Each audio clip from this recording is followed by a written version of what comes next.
Գյումրու շատրվան կոչվող թաղամասը քաղաքի կարելի ասել ամենախոցելի թաղամասերից է, այստեղ ապրող գրեթե բոլոր ընտանիքներն են սոցիալապես խիստ անապահով։ Նրանց մի մասն ունի անօթևանի կարգավիճակ, իսկ մյուս մասն ապրում է տնակում, հույս անգամ չունենալով, որ երբևիցե կարող է դուրս գալ տնակից ու ապրել քարե պատերի մեջ։ Սակայն թաղամասում մեր ուշադրությունը առավել շատ գրավեց թիթեղի այս տնակը, որը մի ժամանակ ծաղկի սրահ է եղել, սակայն հիմա այստեղ երիտասարդ ընտանիք է բնակվում։ Արևիկ Դավթյանը, իր ամուսինը, 2 տարեկան աղջիկը եւ շուտով կծնվի եւս մեկը։ Ըստ եղել է ծաղկանոց, սովորական ծաղկանոց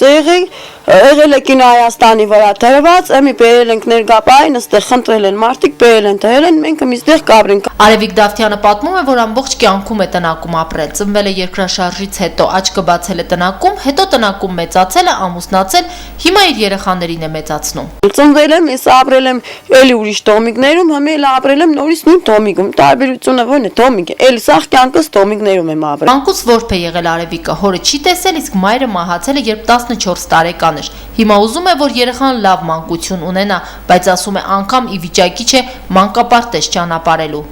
Ես կուզեմ, որ աշխատանք եղնի, ես էստամ աշխատիմ, մեր երեխուս կպահեմ։ Կտանի մանկապարտեզ, կուտամ ես կաշխատիմ, մեր երեխուս կպահեմ, թեկուզ դվորնիգություն եղնի։ Ես կեշտամ կենեմ, գործ չունիմ։ Չայել եմ ու գործ չունիմ, ես քանի անգամ մտել եմ նույնիսկ խանութները խնդրել եմ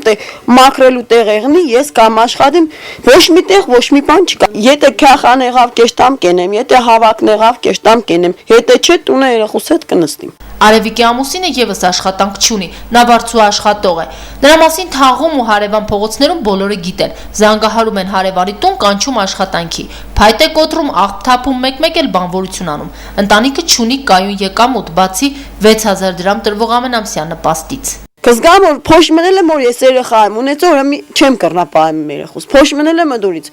6000 դրամով ես իմ երեխուսին ճղպահեմ։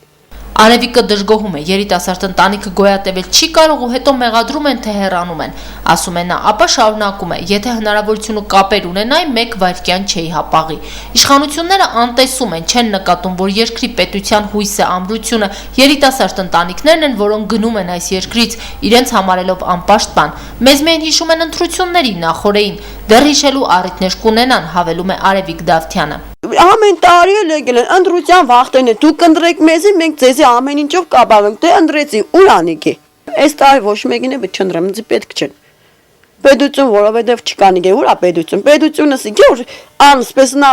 հոլիգի մեջ կապրիմ, իմ երեխես հետս երկրորդին էլ տակ սպասեմ։ Ամենից շատ երիտասարդ ընտանիքը նորմալ ծածկի կարիք ունի, նորմալ ծածկ ասելով Արևիկ Դավթյանն նկատի ունի տնակ, քանի որ ծաղկի վաճառակետում ապրելն այլևս ուղղակի անհնար է, հատկապես որ ընտանիքում որոշ ժամանակ անց կավելանա եւս 1 երեխա։ Կխնդրեմ, նախ կխնդրեմ, որ ինձ իմ հոգիմ աբահով եմ, բանով եմ, թեկուզ դոմիկ, նորմալ դոմիկով եմ, աբահով է ինձի։ Ես սեփական տներ չեմ ուզեմ, ոչ է շենք կուզեմ, ոչ է բան կուզեմ։ Մե դոմիկով եմ աբահով են։ Կրիստինա Մկրտչյան, Մարտուն Գրիգորյան, Գալանյուս։